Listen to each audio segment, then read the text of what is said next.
So first of all, in this chapter, we have discussed the meaning of statistical inquiries. And here I have explained that statistical inquiries refers to an investigation on any matter, on any subject matter by any agency or any investigator with the purpose to collect the quantitative information regarding anything. And in case of statistical inquiry, there can be four elements in the statistical inquiry. First can be the investigator. Then there is an enumerator, and then respondent, and then there is some method by which information is collected, which is called survey. Okay, so these are the four elements: investigator, enumerator, respondent, and the survey. Then we have sources of collection of data. We have discussed this as well. So can any one of you tell me what are the two broad categories of sources of collection of data? What are the two broad categories of sources of collection of data? Two Primary broad, source and secondary source. primary and Primary secondary. data and secondary data. Okay. Other than this, there is one other classification before this. Anyone remember that? This is called internal source and the external. Correct. Source. And in case of external source, we have primary source and the secondary source. And in primary source, the information that we collect from the primary source is called primary data, and the other one is called the secondary data. And we have further categories in the primary data. We can collect the data by direct personal investigation and direct oral investigation. Then there can be a telephonic interview, then mail questionnaire and questionnaire by enumerator. So all of these are the various methods by which primary data are collected. So we will be discussing in today's class, we will be discussing all of these things one by one. But just first of all, let's revise everything. And other than these topic, we have, I think, also discussed the differences between the primary and the secondary data. All right. And after this, in this chapter, we have understood the different types of survey, different method by which information can be collected. And the two broad categories in this is basically census and sampling. So what is a census method? Wherein each item of the population is checked and information is collected from each and every item or element of the population, then it is called census method.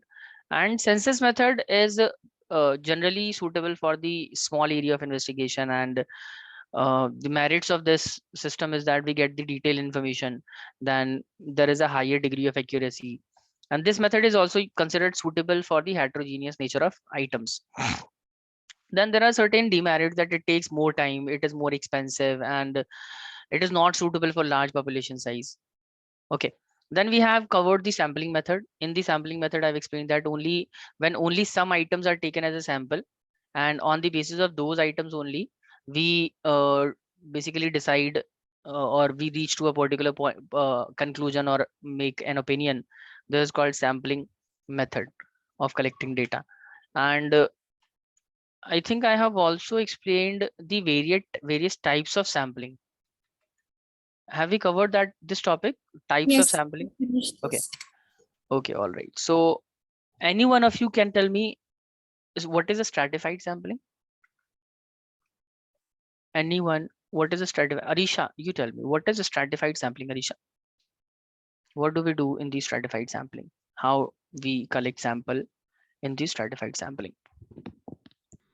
Like entire population is like divided into different groups or strata, and then like certain number of people are like selected from those groups.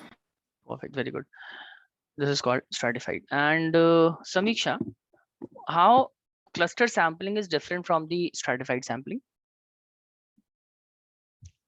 How cluster sampling is different from the stratified sampling? Sir, stratified is like we do in different groups, and cluster is that we take randomly from these we make different clusters, and from that we take it randomly like that.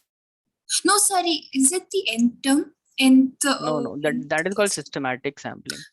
In cluster sampling, we divide the entire population into different cluster, and then we take few, then we select few cluster as a sample. We consider, we basically select the Cluster. entire cluster as a sample. And what if we start picking one of the item from each of the cluster, then it will be considered as the stratified sampling. But if you, when you collect the entire group as a sample, then it is called cluster sampling. Okay. Okay. All right. And Samiksha, can you tell me what is quota sampling? What is a quota sampling?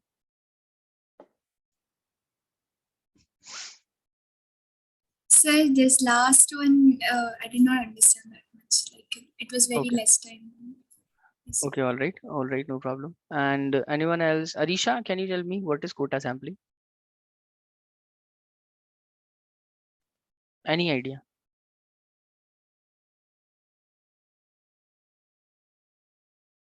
Arisha, tell me at least if you have, if you can explain this or not. No, sir. You know that? Sir, is it like the percentages that Yeah. randomly? Yeah, Yes. that. Okay. If both of you are confused regarding the quota sampling, I think I should explain this again. Okay. But let's first discuss what is convenient and judgment sampling. So Samiksha, can you explain what is judgment sampling?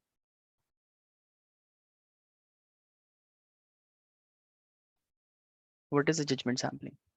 No, sir, that part I still did not. I'm Okay. not. Okay. I, All like right. I wrote the notes, but like to understand it, I have a few problems. Okay. All right. No problem. And okay, just let's do one thing. Let's first recall these, at least non-random sampling we will cover again, uh, just to make you understand these things in a better way. So we will be starting with the judgment sampling. See, in case of judgment sampling, what happens that Sir, the, judgment sampling is that when the yes, investigator they have a judgment and they take a judgment and choose the sampling that which part it should take. Like that. yes, that is what it is. Yeah, I Judgment remember. sampling is what is actually that the investigator is applying his own judgment. He's selecting one of the item as a sample deliberately, intentionally. He's considering that picking any item as a sample will give him a desired result. So whenever the investigator apply his own judgment or opinion and select the item on his own, deliberate selection when he makes, this is called judgment sampling. All right. So we can understand this through. Okay. So see, under this method, the choice of item depends upon exclusively on the judgment of the investigator. The selection under this method is deliberate and it can be biased as well. So like, for example, suppose a few person are applying for a particular job.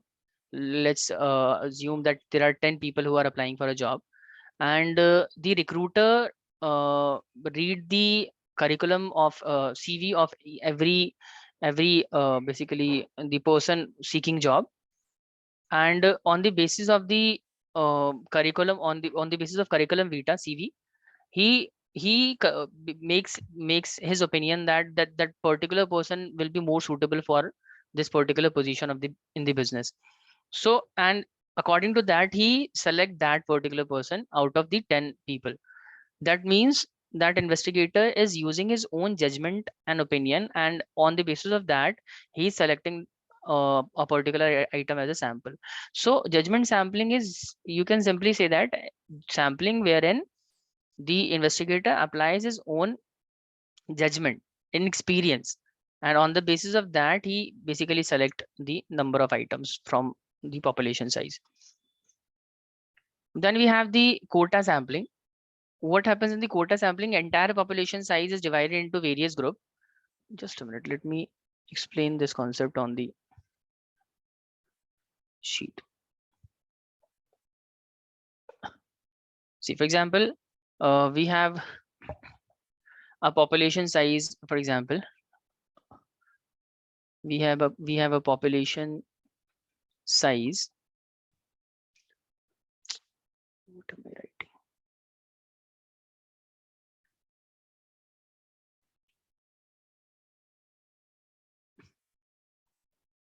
So we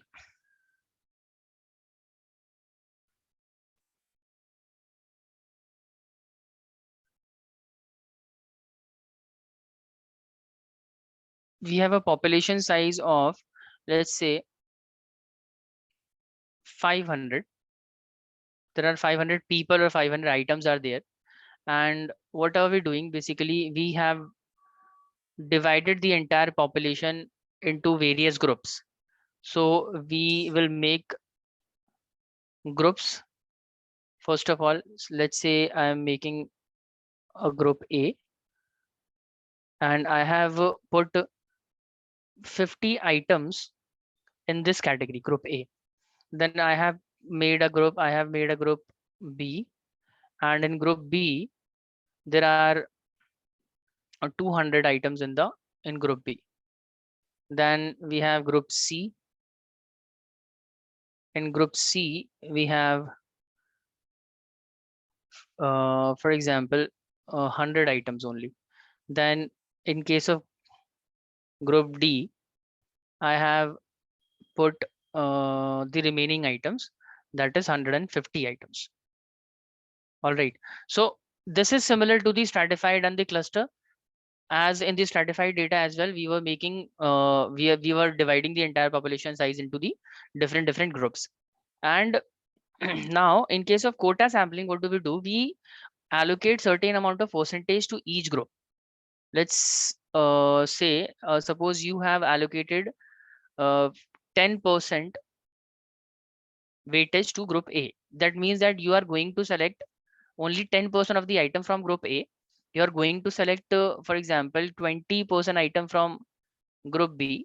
You are going to select 5% item from group C, and you are going to select 2% item from group D. So you are going to select item from each group, just like the stratified sampling, but this time you are selecting the item on the basis of pre-specified percentage. You have decided a certain amount of percentage for each group, and you will be picking up item according to the percentage specified. So for example, in case of group A, there are 50 items and you are going to take 10% of the item as a sample. That means you will be picking only 5 items from group A. You will be picking up only 40 item from group B, and you will be picking 5 item from group C and 2% item from group D. That means only 3 items from group D. So total number of item, total number of samples that you will be selecting is how many? 53 items you have taken as a sample, correct? But these samples has been selected on a quota sampling basis. These are samples, these are the item which are taken as a sample, but these are selected on what basis? On quota basis. Quota basis. This is called quota sampling. Is it okay, everyone? Is it clear to all of you? Yes. What Now is I quota understand. sampling? We divide the entire population size into various groups, and for each group we allocate certain amount of percentage, and on the basis of this percentage we pick items as a sample. This is why we call it a quota sampling. Quota sampling, the name quota sampling is given because we specify certain percentage to each group. So I hope this time it is clear to all of you. Okay, now there is one more sampling which is called, after this we have what? We have convenience sampling. Do you have any idea what is convenience sampling, Samiksha? Samiksha, Peer or Arisha, what is convenience sampling? Sir, is Anyone? it like according to the investigator that According to our convenience, you are taking the According to our convenience, according to the convenience of the investigator investigator is picking they item as choose a the sample. sampling? Correct. So just like I think I have explained this through an example, that suppose I have asked P to collect data regarding retail shop in his locality, and suppose the area in which he resides is basically of uh, suppose the total area wherein P resides is of 10 kilometers. Correct. So, and just a minute, let me, give you a proper example.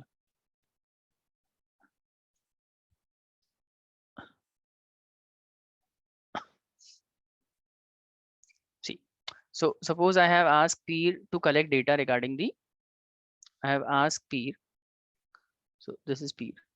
I've asked peer to collect data regarding the 10 retail shops.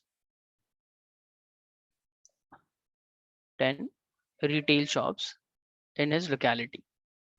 So the area where he lives is, this is the total area where he lives.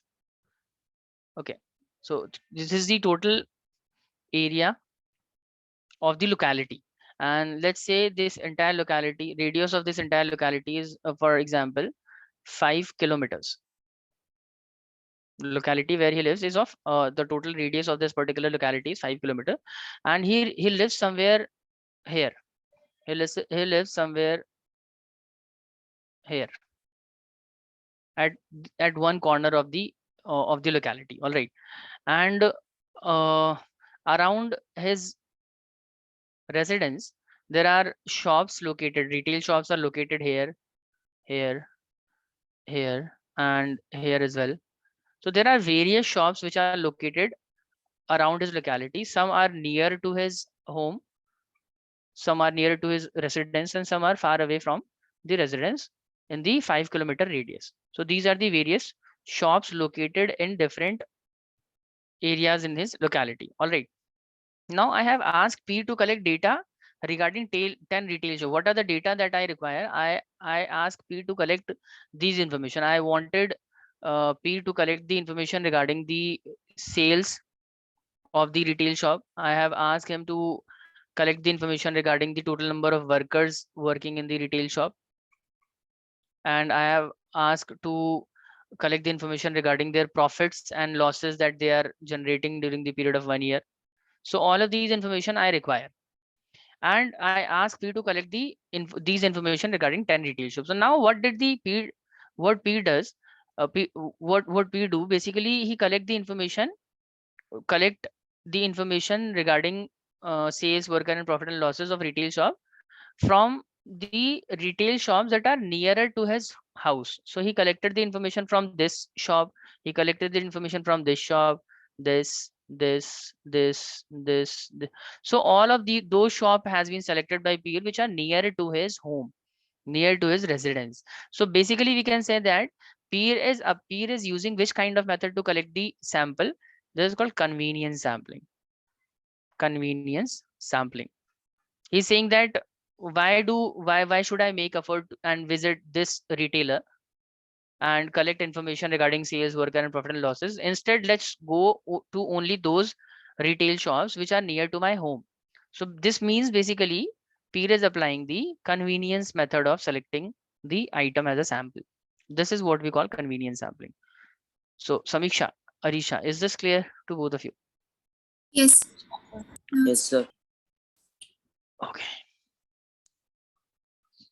So okay, let's discuss now. So we have completed the sampling part. We have completed the various types of sampling.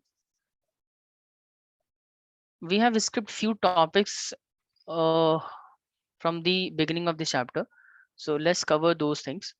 So we will be discussing about the sources of primary data. So we can collect the primary data from the direct personal investigation, then indirect oral investigation, then telephonic interview, and we have mail questionnaire and questionnaire by enumerator. So let's discuss, see, and the telephonic interview is, I guess it is easy, and I think this is self-explanatory. So we won't be covering that telephonic, what is a telephonic interview. Otherwise, other topics we will be covering in this session. So first of all, let's start with the direct personal investigation. So what do you understand by direct personal investigation? Do you get any idea by reading this statement, direct personal investigation? What investigator will be doing in this particular type of basically collection of data? He basically, Sir, is it like the investigator directly goes to the people and asks questions and gets the data? yeah, correct. So the person who is in possession of the information, but basically the person about whom information is required, you just directly visit that person and you ask certain question from that person directly, and he gives you the answer for that. This is what we call direct personal investigation. We are collecting the information from the person from the person about whom we require the information. So this is called direct personal investigation. So the direct personal investigation is the method by which data is personally collected by the investigator from the informant or the respondent. The person who have the information is called informant. So if investigator himself visit that particular person from whom the information is required, then we call it the direct personal investigation. And there is one important thing here is that for the success of this particular method, it is required that investigator should be very diligent. He should be smart. He should be efficient. He should be impartial. He should be completely unbiased, and he should also be tolerant. Because when he visit a particular visit any person for collecting the information, so there are possibilities that he have to deal with certain kind of situations, and in order to tackle those situations, he must be very passionate. He must be very patient. So he need to maintain the patience. He should be tolerant. He should be efficient. He should be very diligent. All right. So direct personal investigation requires all of these things in the investigator.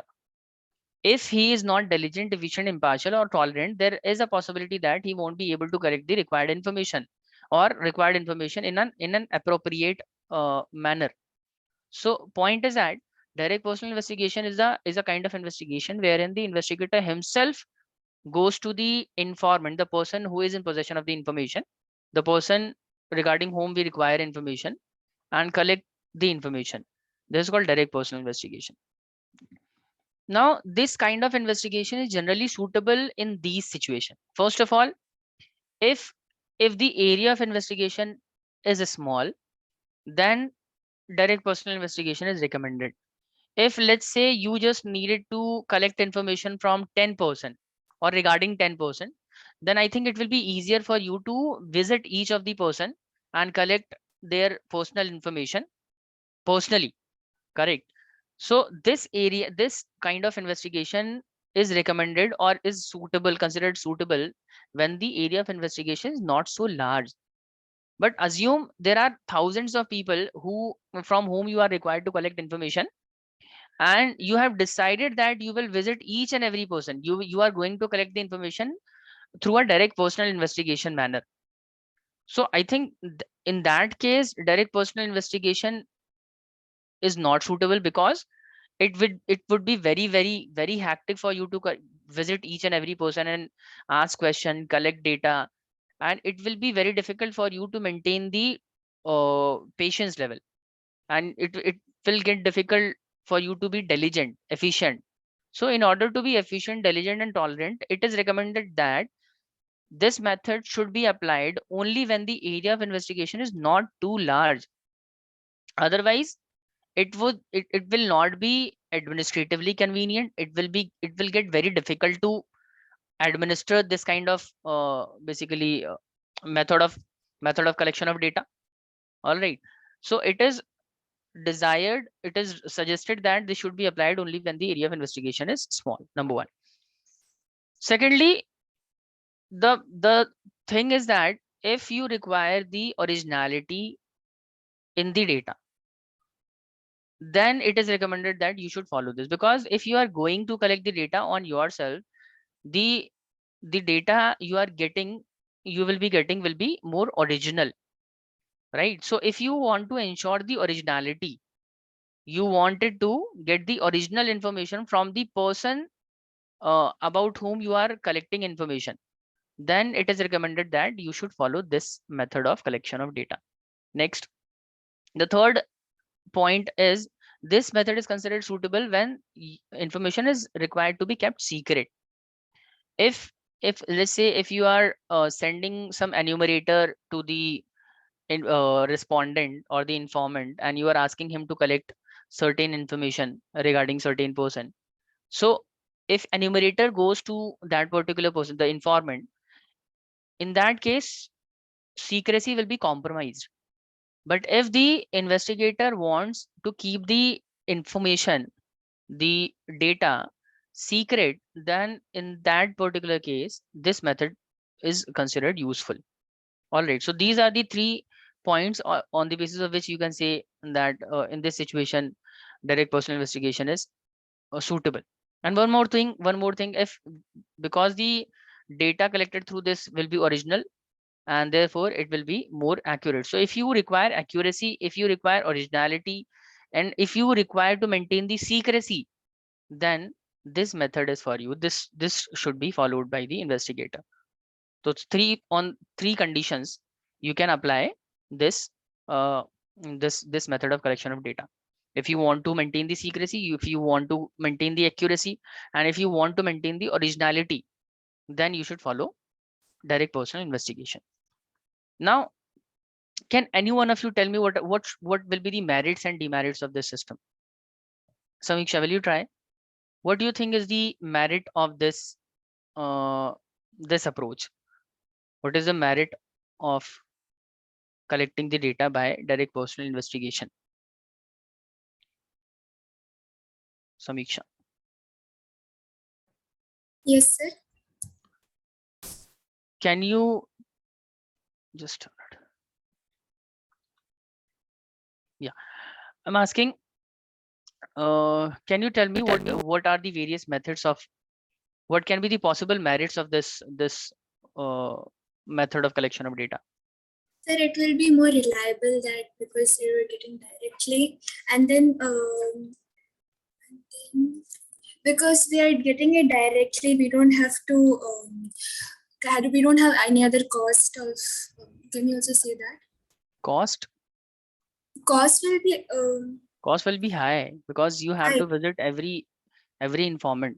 So depending upon the number of informant, the cost will increase. So this is one of the Getting demerit of the system. Demerit is that it takes a lot of cost. Cost is not just monetary amount that the investigator has to spend. In fact, the amount of time he will be spending, the amount of effort he is applying in collection of the data by applying this method is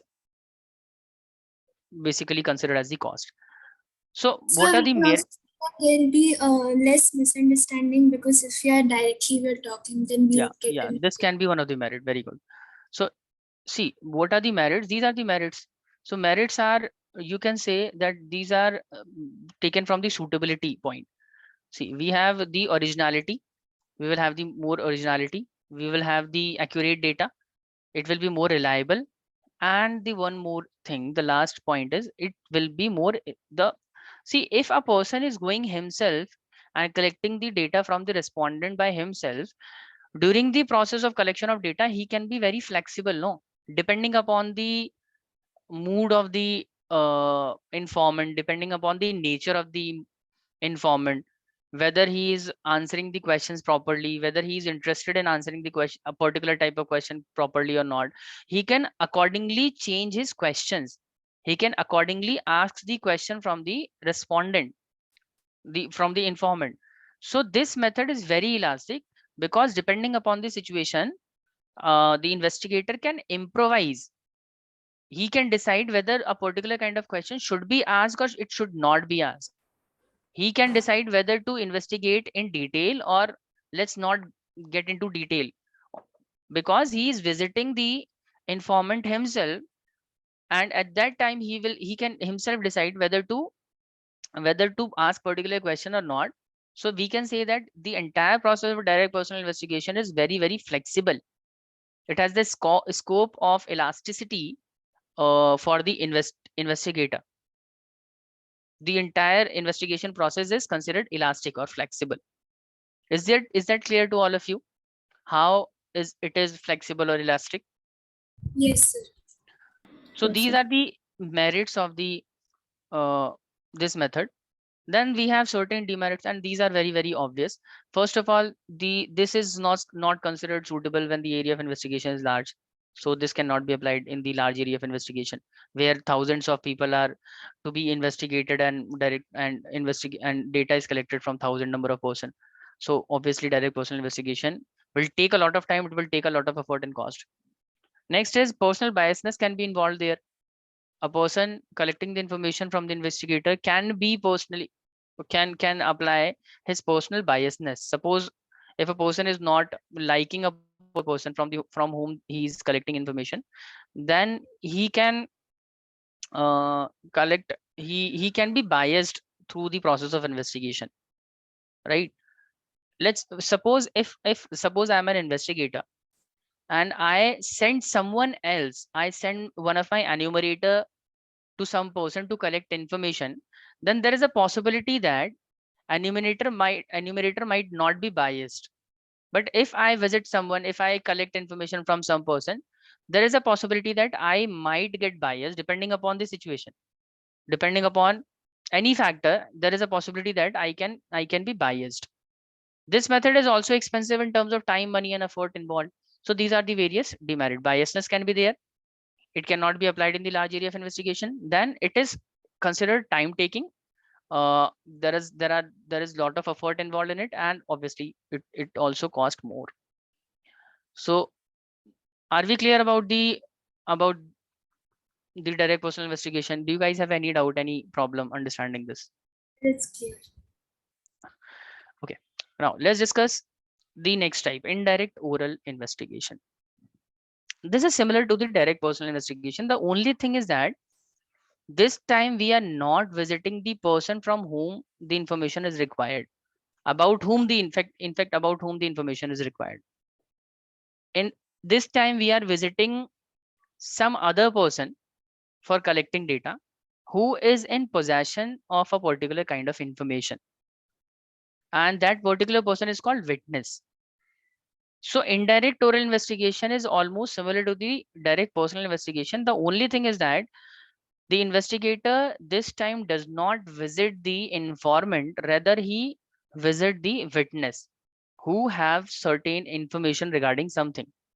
And you are not visiting the informant directly because you are of opinion that he might not be giving you the correct information regarding certain event or anything.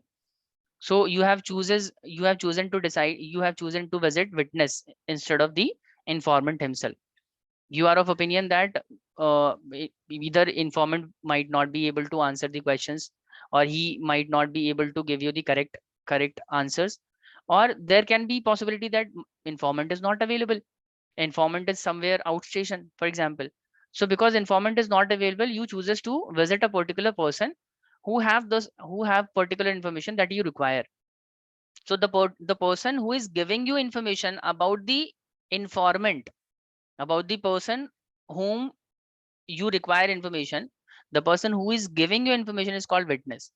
All right. So in case of indirect oral investigation, what happens that information is obtained not from the person regarding whom information is needed. It is collected orally from the other person who are expected to possess the information. The other person is known as witness. So all right. So you are collecting the information from the witness. Now this is usually suitable in case of large area of investigation. You are of opinion that there are so many informant, and if I visit each and every informant, that will take a lot of time. So instead of visiting each and every person, you just goes to few witnesses and you just collect the information from those witness. Instead of visiting each and every person individually, you just visit few witness and you collect the required information. Done. So this is called the oral this is called indirect oral investigation. Is this clear, all of you? And one more thing is that it is not possible to have direct contact with the concerned informant. If you think direct contact is not possible with the informant, then also you apply this method. And there can be one more point, that if you're of opinion that informant might not be able to give you the correct data, in that case also you chooses the witness to give you the certain information. So these are the basically suitability of this particular method. Now let's talk about the merits. One of the merit is that it is comparatively less expensive. The second thing is that there is no personal biasness of the investigator is involved, because he is not collecting the information from the informant directly. So there is a possibility that he might not be personally biased. This is not expensive. And last thing is that this can be applied even when the area of investigation is large. Unlike the personal investigation, in case of direct personal investigation, we have understood that it can only be applied when the area of investigation is small. But witness method, the indirect oral investigation, is also suitable when the area of investigation is large. So these are the merits. Demerits are what? Because you are not directly contacting the informant. So this time the information that you will be getting from the witness, there is a possibility that it might be incorrect, right? This time the information that witness is providing, there is a possibility that he is not giving you the correct, accurate information. So there is no guarantee of accuracy when you approach the witnesses. The next thing is that witness can be biased when answering about, when giving the information regarding a particular person. He might get biased. He may give you the positive answers regarding that particular person, and he may also give you the negative answers regarding that particular person, depending upon the relationship between the witness and that particular person. So there can be personal biasness of the witness this time instead of the investigator. In case of personal investigation, biasness of the investigator may be involved, but this time biasness of the witness may be involved, depending upon the relationship that he shares between relationship they share. Next is the doubtful conclusion. This is obvious because the information that you are collecting, there is no guarantee that the information you are collecting is accurate. And because the guarantee of accuracy cannot be given, therefore the conclusion that we will be making based on this particular information that witness is providing is always doubtful. You are not sure whether the witness has given you the correct information. So because accuracy is doubtful, therefore the conclusion is also doubtful. All right, everyone, is this clear, all of you? So we Yes, sir. have done the indirect oral investigation, then we have done the direct personal investigation. So I hope both the investigations are clear to all of you. Can we move further to the next slide? Yes. Arisha. Okay. Arisha. Yes. Okay. Next is mailed questionnaire. This is simple. This time what happens is, this time we have prepared a list of questions, right? And instead of directly visiting the informant or visiting the witness, we just prepare the questionnaire that contains all the question about which we require information, and we just mail that particular questionnaire to the informant about whom you require information. You just send the basically send the questionnaire to that particular informant, and this can be the mail can be in the form of soft copy, like you are basically gmail the entire questionnaire to that particular person, gmail, using his gmail address. You just mailed him, or you can also mail the hard copy of the questionnaire that you have prepared. Is that clear? So mailed questionnaire is what? Under this method, questionnaire are mailed to the informant, and letter is also attached. One statement is attached with the questionnaire, stating the purpose and giving the required information about the entire investigation. So questionnaire is prepared that contains the question that you want the answers for, and along with the questionnaire, you also attach a paper, a letter that gives the entire information regarding the purpose of the investigation, and you also give the assurance that the information that informant is giving will be kept secret. All right. So Under this method, questionnaire are mailed to the informant. A letter is attached with the questionnaire giving the purpose of the inquiry. And informant notes the answer against the questionnaire and return the complete questionnaire to the investigator. What does the informant do? Informant himself, first of all, he read the entire questionnaire and he record his answer against every question. Let me show you how questionnaire are prepared. Just it will be something like this. Just a minute. See, this is a type of questionnaire. See, every investigator can make a different questionnaire depending upon the situation and need of the investigation. So this is one of the questionnaire, and let's read a few questions. Please answer the question by putting tick in appropriate box for the question. Please answer all the question whether you have a stroke or not. So this question I basically prepared for basically this is medical related questionnaire, and through this we basically wanted to know the health status of the informant. So here the question says, in the last 2 weeks, did you need help from another person to perform everyday activity? So the informant will be answering in yes or no only. If yes, he will tick on the yes. If no, he will just tick on the no. The next question is, have you ever had a stroke? Do you feel that you have made a complete recovery from your stroke? Have you had a stroke within the last 6 months? Have you needed help from someone else to fill in this questionnaire? So these are the different types of question that questionnaire can contain. How questionnaire will be prepared, what are the different questions that will be included in the questionnaire, that completely depends upon the situation and need of the investigation. So I hope you must have understand the question, what is a questionnaire.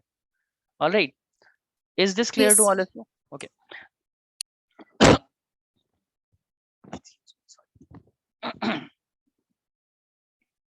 Under this method, questionnaire are mailed to the informant. A letter is also attached with the questionnaire giving the purpose of the inquiry. An informant himself note the answer against the question and return the completed questionnaire to the investigator. All right.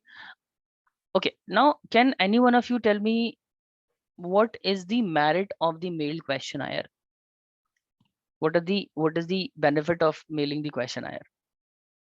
Samiksha. So the interviewer will while answering the Mhm. questions. No, sorry. When the person is answering the question, they'll get enough time to write the answer, so it will be reliable. Can it be? Oh, that can be. Or may, It depends whether yeah, he answer it all the depends. question in the questionnaire or not.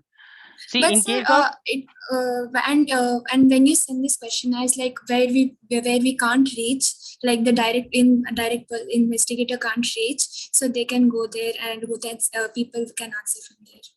correct, one of the advantage of mailed questionnaire is that investigator does not need, he himself is not required to visit the informant.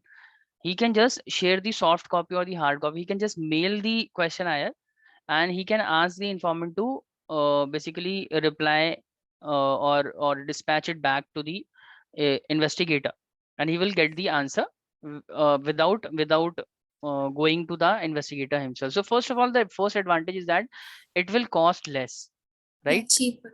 It is cheaper.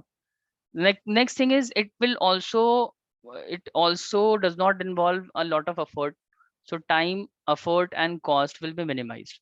Number one. So all of these are merits. Now, can you tell me any one or two demerits of this questionnaire method, mailed questionnaire method? What do you think is the demerit with this system? What is the demerit? So demerit is that it is possible that the informant might not give you the answer for every question, And it is also possible that he might not give you the answer at all. When let's assume that suppose I have a Gmail account, right? And somebody is sending me certain questions and asking a reply for those questions. So basically he have mailed me a questionnaire, and I just avoided. I just go through the entire questionnaire and then I just avoided it. I didn't even answer those questions. So that means that in case of mail questionnaire, it is a possibility that the informant might not answer your questions. In case of direct personal investigation, in case of indirect oral investigation, this is not going to happen. If you are visiting a person, whether it is witness or the informant, you are going to get the answers, right? But in case of mail questionnaire, there is a possibility that he just ignore, or he just forgot to answer the questionnaires. So this is one of the demerit of this mail questionnaire system method. All right, everyone. Yes, sir. Yes, sir. Okay, next is a questionnaire by enumerator. This time you are sending the questionnaire to the informant again, but not the soft copy.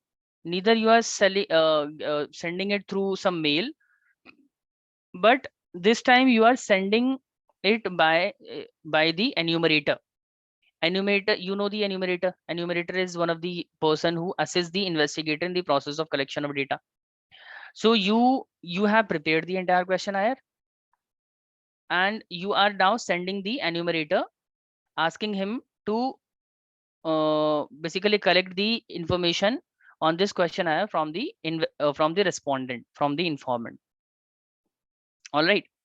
So this time, along with the questionnaire, you are sending the enumerator that go and take the questionnaire and give it back by writing down the answers on this questionnaire.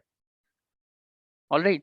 See, first of all, the mail questionnaire work only in case when the respondent or the informant are educated. You are mailing the questionnaire, then you can only get the answer if the respondent or the informant is educated, right? But let's suppose if the respondent and or the informant is not educated, then what will happen? He will just look at the questionnaire and he won't be able to answer your questions, right? Because he's not literate. So in that case, we generally use the questionnaire by enumerator. When you are of opinion, number one, that the respondent or informant might not be able to reply, he's uneducated, he's illiterate.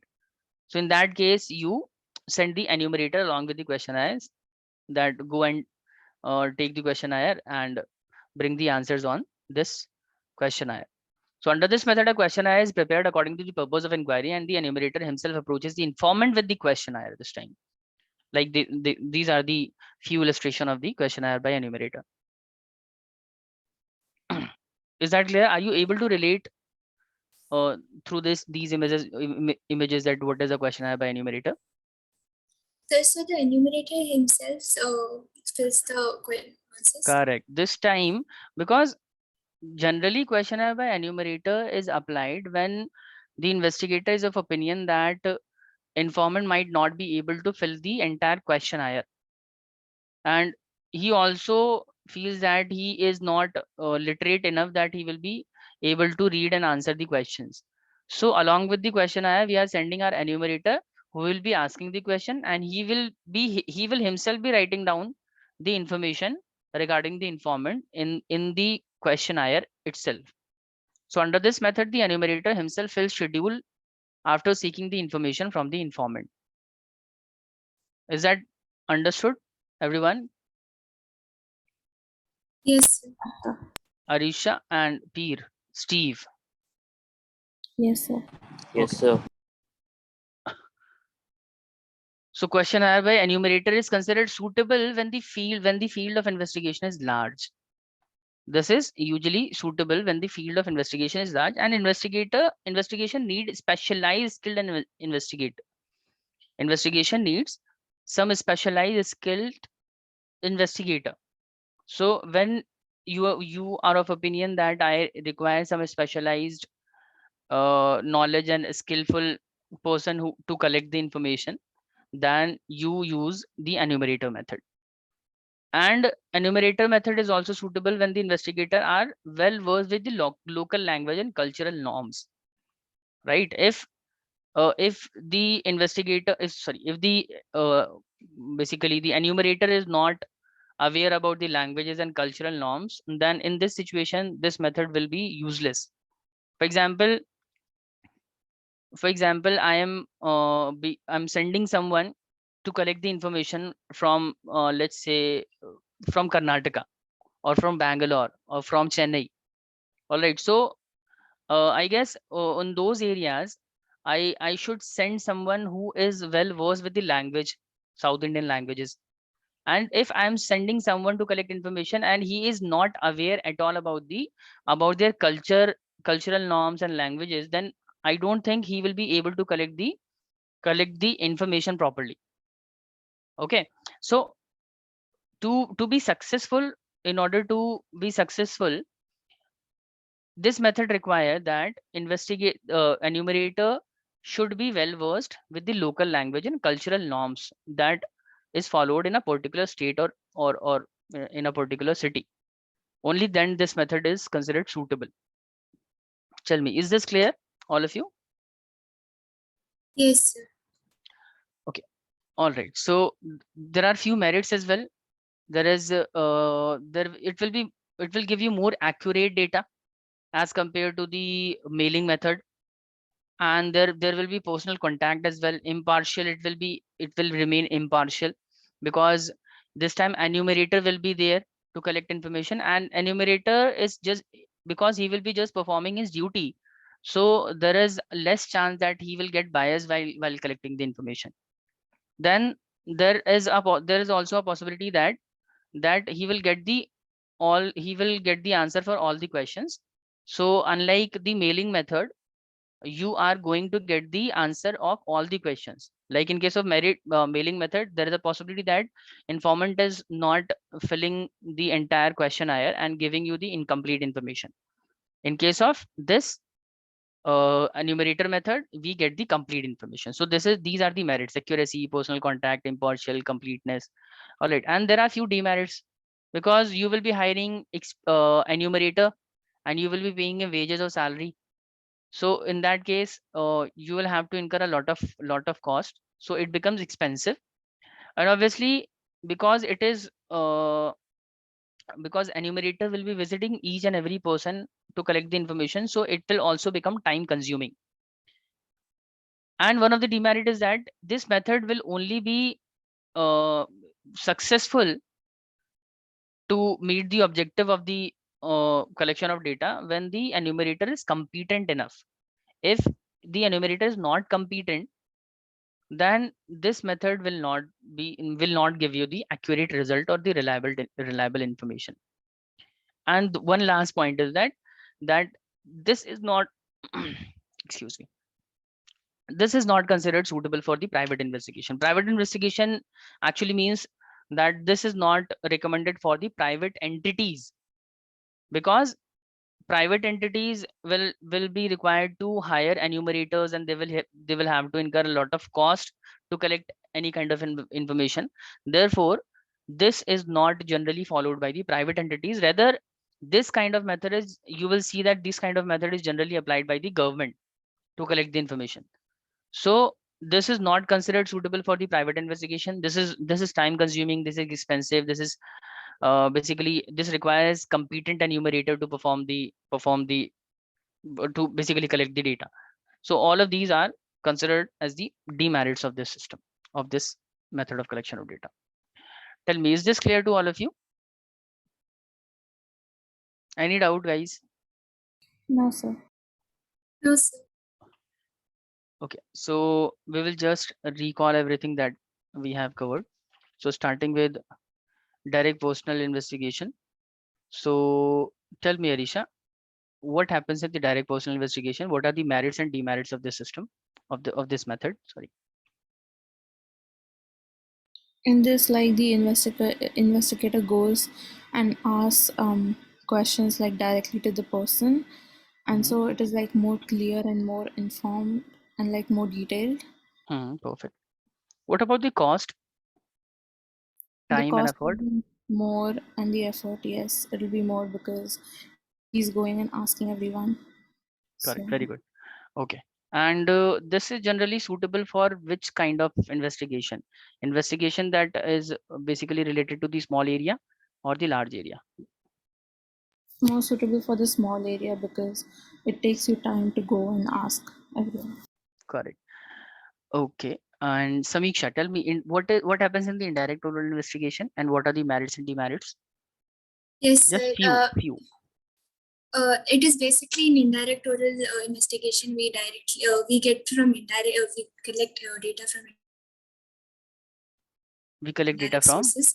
So, and its merit can be that indirect we sources. collect, sorry, Samiksha, we collect the data from the person. The person Uh, from whom we collect information yeah, is known as, the interrogator. no, the person from whom we are collecting information is called witness. Okay, witness. Yeah, yeah. Yes. Okay.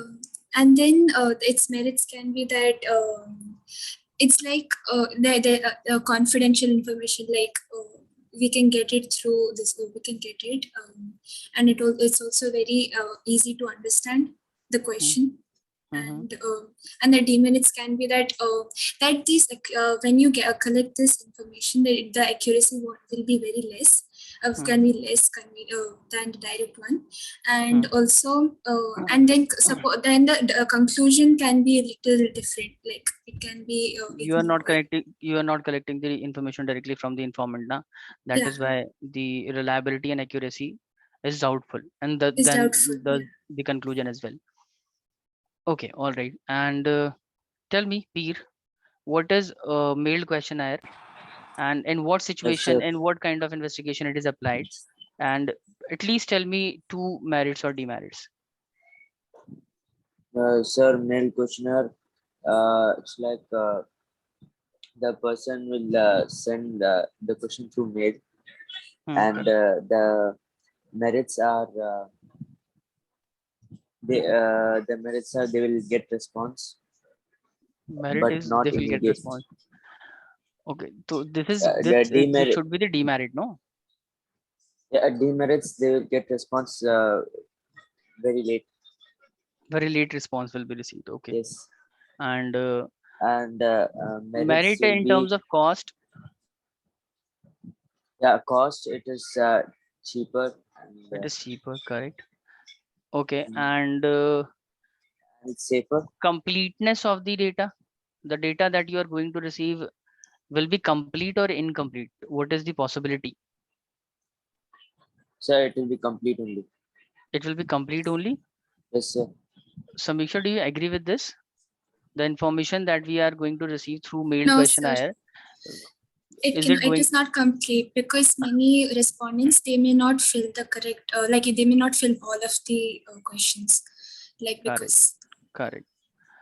Okay. So I think every one of you, I think very well understood every method of collection of data, direct, personal, indirect, oral, and everything.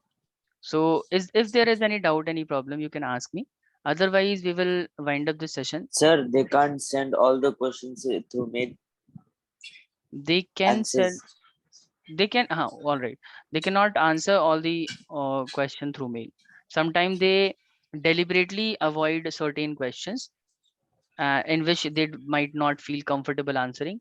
So they can deliberately avoid those questions. So in case of mail questionnaire method, the information that we are going to receive is not complete most of the time. And first of all, there is a possibility that the informant completely avoid the questionnaire. He just do not, sometimes he do not answer the questionnaire at all. All right. Okay, sir. Okay. So guys, I hope everything that we have covered in this session is understood to all of you. And I think we have completed this chapter almost. Oh, just a minute, let me check. I think there is one more topic left in this chapter.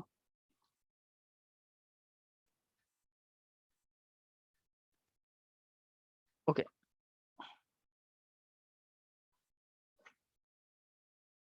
I think there is one more topic in this chapter, that is statistical error, and we will be discussing on this statistical error in the next class. That will take around 10 or 15 minutes probably, and after that we will be starting a new chapter in the statistics only. So this is it, guys, for today's session. In the statistics, we will be taking a break of 5 minutes, then we will continue with the accounts part. All right, everyone. So Arisha, you can leave this session now, and we will be doing the new chapter tomorrow, inshallah. Thank you so much, sir. Okay.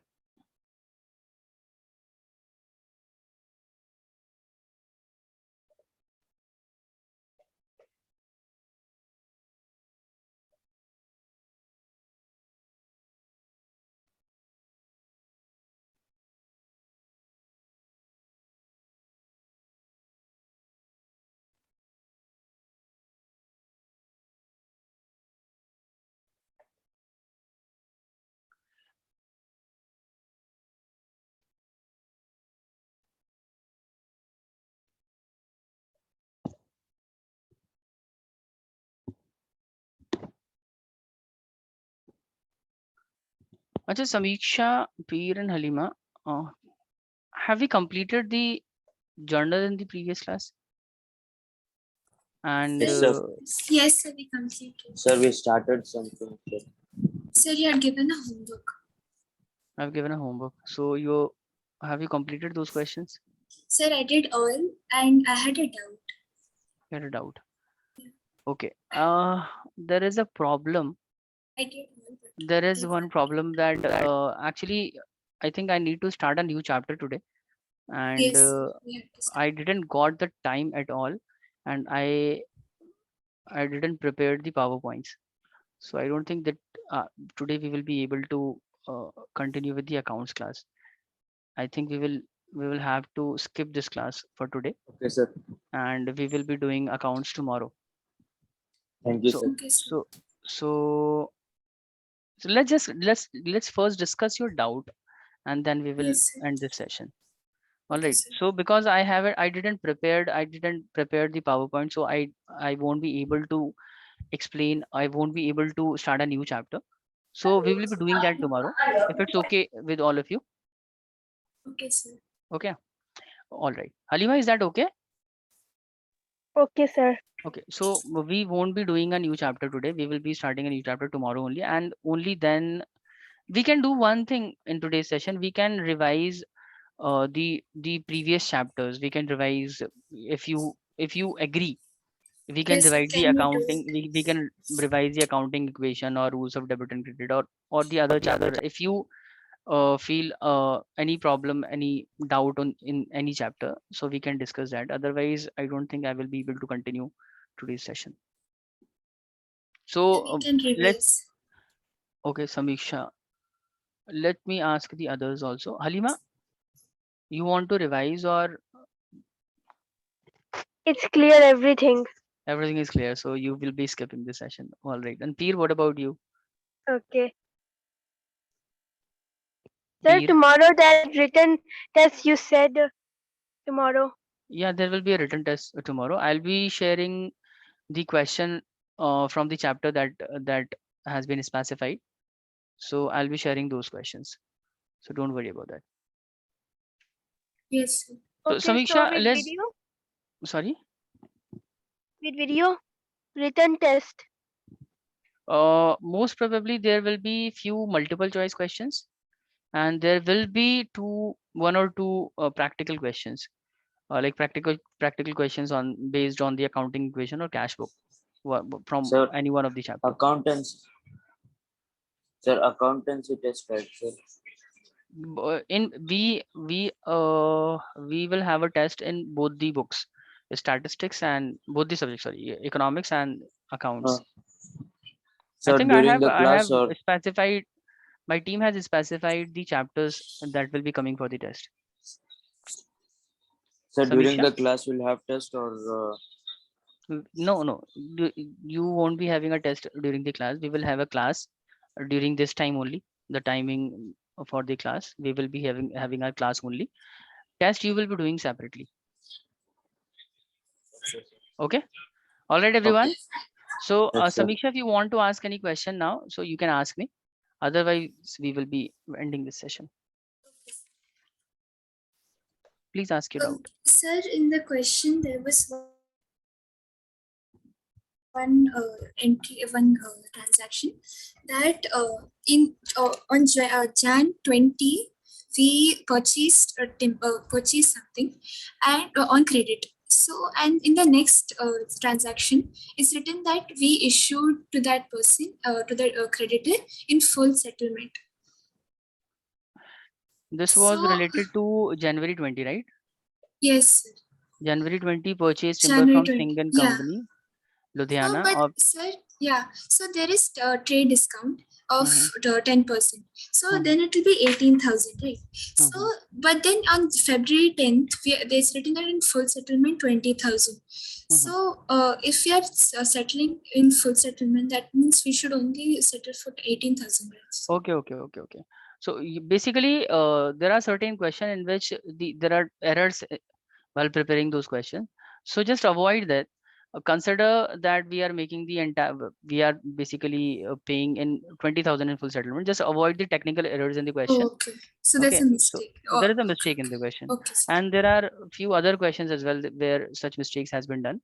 So these questions are in book, and it happens sometimes. Okay, So sir. for the time being, just avoid this. Yes, sir. And sir, Okay. one more is there. Mhm. Yeah, I know how to do it, but then I wanted to see which account it goes to. Like in Jan 25, out of the above timber used for furnishing the office. So which account will be credited, sir? January, sorry, 25. January 25 out of the above timber used for Is furniture. furnishing 5,000. Uh-huh. So which account will be debit? Like what account is it? Furniture account. So furniture account debited to timber account, No, furniture account debit to purchase account. purchase account. Yeah. Okay, sir. What we have purchased. Yeah. Yes, sir. Okay. All right, Yes, sir. guys. Thank you for attending the session, and thank you for allowing me to skip the session. And we will be Okay, sir. continuing the new chapter, inshallah, in tomorrow's class.